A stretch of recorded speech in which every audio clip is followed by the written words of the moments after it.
Hello, my name is Andy and I am the Village Idiot. I'm armed with a car and a GoPro and an unhealthy amount of time on my hands. I'm using that time to attempt to visit every civil parish in England. You're watching the Rushcliffe series. This is the southernmost district in Nottinghamshire and it contains 59 civil parishes of England. And there's some corkers down here. Let's dive in and check one out. Welcome back to Rushcliffe again, people, and today we're in a village which has reputedly one of the biggest village greens in England.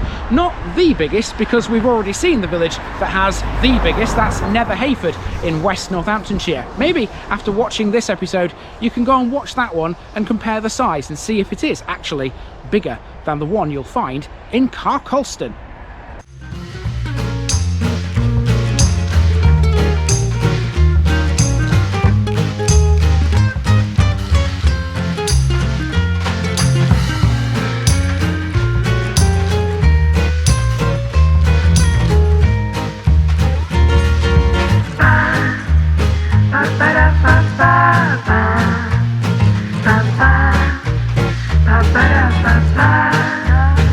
Here's my disclaimer for people who may be watching me for the first time. I say things as I would in my native accent and dialect. As a result, I may not pronounce things in the same way as the locals do. Remember, I'm a visitor. It's impossible to know everything. Leave me a comment, spin me a like and bash that subscribe button. Let's get to today's parish video.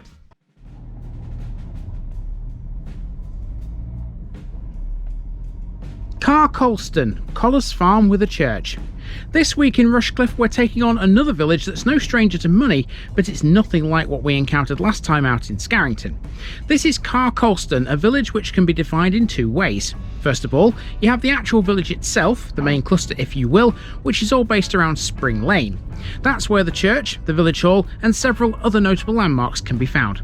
However, there is a second part to Car Colston, and that's the area to the immediate south of the main cluster.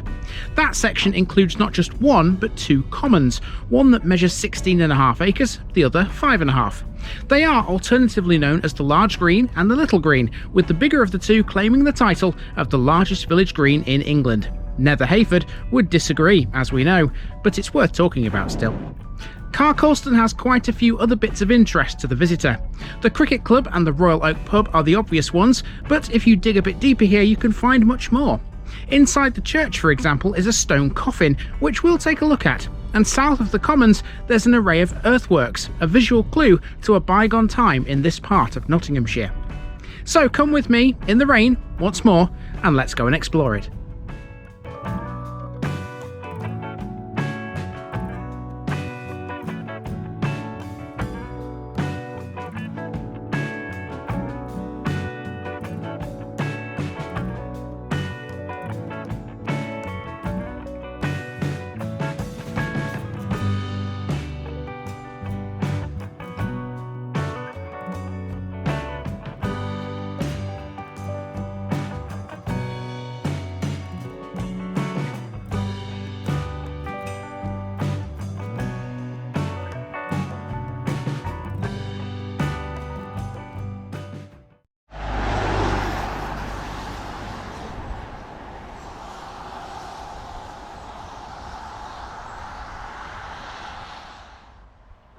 We start today's journey on Spring Lane. Get used to this road, it's important in a few other places and it's not just the main street here. Our first landmark is the old schoolhouse. Public education is something this place no longer has, but there is a private preschool which I'll take you to at the end. Virtually next door is the church, and this one's dedicated to St Mary the Virgin. This is linked with St Wilfrid's Church at Scarrington, and the two buildings form a joint Anglican parish. They both belong, with Flintham, Neaton and East Bridgford, to the Foss Group, named for the nearby Roman road. Now, believe it or not, the church actually forms part of this village's name. In the Domesday Book, Car Colston was recorded as Kolstone, but later records show the Old Norse word kirkja in front of it, literally meaning church. This was later confusingly replaced by the Middle English word Kolr, which means fenland, but of course this village is nowhere near the fens. Kolr would eventually mutate into Car. Isn't it funny how language evolves over time? In any event, this church contains one of the most historically important items we've ever seen, a stone coffin. The coffin belongs to this man, Dr. Robert Thoroton, the 17th century historian who lived in Car Colston. His most important piece of work was published in 1677 and it was called The Antiquities of Nottinghamshire, which I have used in research before myself. 6 years before his death, Thoroton commissioned this elaborate coffin carved from red Mansfield stone. It's incised with the coats of arms of his various ancestors. In 1845, this was unearthed after restoration work in the chancel and was opened. His skull was removed and placed in a shop in the village as a curiosity.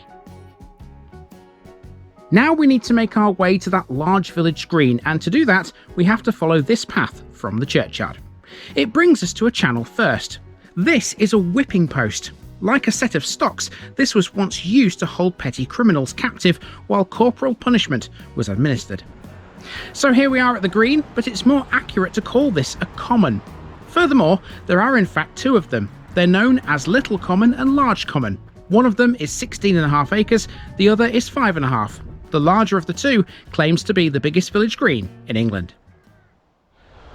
Well, I'll tell you something, folks. If the one in Nether Heyford is bigger than this, there really can't be much in it, because this is absolutely massive. It goes for ages. I can't see the other end of the green from where I'm standing here. I can see some landmarks in the distance. One of them is a pub and the other one is the clubhouse of a cricket club as well. We can walk across the green to both of those, but we also need to be looking to our left as we do, because there's some earthworks there. The common came into existence in 1598 when the landowners enclosed their fields. They agreed on leaving the greens open so that people could graze their animals. There were gates on each of the 3 roads that led away from the village, which have now been removed to allow vehicular access. Part way along the footpath at the back of the common is an old forge. Now behind this there's a series of earthworks, but you can't really see them. I did have a go, but as you can tell this wasn't all that successful. No worries though, further up this path is a much better vantage point. Between the two is the Royal Oak, the village's only pub, which was built in the 18th century and used to be a hosiery factory. This was voted the Vale of Belvoir and Nottinghamshire Camera Pub of the Year in 2009, 2020 and 21. This gets busy in the summertime thanks to the cricket club. Behind the pub we can see better now those earthworks. That's the site of a small canton-style Roman villa, but there's not much left. The earthworks that remain are the result of late 19th century stone robbing. It's known for definite that the villa's material was used to build farm tracks in 1866. Now, cricket is a big deal here. Car Colston Cricket Club was founded in 1864. Every year they play local rivals Flintham for the John Gilbert Trophy.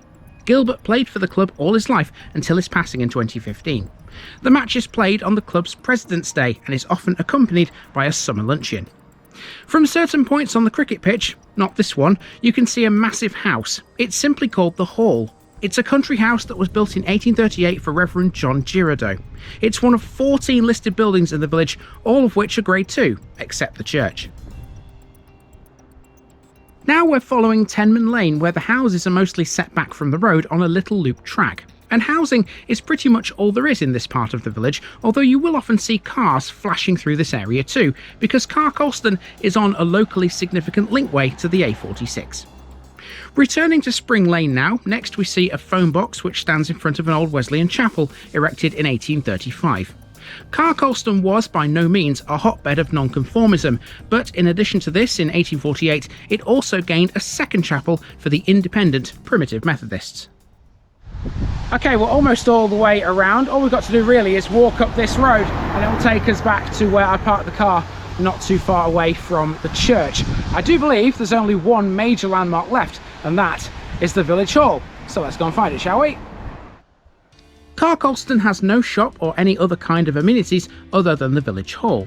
This house though was once the post office. On its wall we find the parish notice board, so let's get another one ticked off that Rushcliffe list. We're down to 32. Now it should be noted at this point that even though we are on Spring Lane, it's actually 3 streets in one. Several sources refer to this as Scarrington Road, and others even call it Church Lane. All of those make sense, so I wonder which one is officially correct. I've gone with the Google Maps definition, if you're wondering. One last bit to go. Here's the village hall. You'll note that this is actually a joint venture for Car Colston and Scarrington. The hall was officially opened in May of 1928 and has been the venue for village meetings and social events ever since. From the outset, it's been used regularly by Car Colston and Scarrington's Women's Institute, which was founded in 1926. Now it's all housing between here and the church, and a bit beyond in fact. The entire village of Car Colston sits within a massive conservation area, and as they go, I reckon this one is pretty fine. Despite the murkiness, this village had lots to be happy about. But of course, we aren't quite finished. Our last task is to drive towards Scarrington. On the right is the old hall, which was built in 1812, and if you were to go further along this road, you pass another hall, Brunsell. That one is probably more important because it was built in 1662 by Samuel Brunsell, one of Dr. Robert Thoroton's contemporaries. Both are out of view though, so instead have Southfields Preschool, which offers full day care for children aged between 2 and 8 for 50 weeks of the year. And that's it. Car Colston is complete. After spinning around, I continued this drive into the next one, which features a big woman with a brush. Interesting.